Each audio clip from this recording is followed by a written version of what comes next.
నమస్కారం welcome to News Local. Mandapeta Shri Venkateswara Swamy దేవస్థానంలో శ్రీ భూనీల సమేత శ్రీ వెంకటేశ్వర స్వామి వారి వార్షిక దివ్య కళ్యాణ మహోత్సవ వేడుకలు ఘనంగా జరిగాయి. ఈ సందర్భంగా మంగళవారం ఉదయం సామూహిక విష్ణు సహస్రనామ పారాయణం, తిరుప్పవాడ సేవ, సాయంత్రం సహస్ర దీపాలంకరణ సేవ, ఉంజల్ సేవ అత్యంత వైభవంగా నిర్వహించారు. ఈ కార్యక్రమంలో ఎమ్మెల్యే వేగుల జోగేశ్వరరావు ముఖ్య అతిథిగా పాల్గొని స్వామివారిని దర్శించుకున్నారు.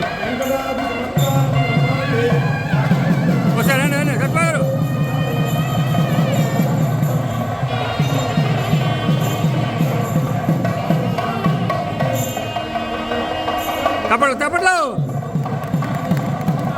సత్వాగల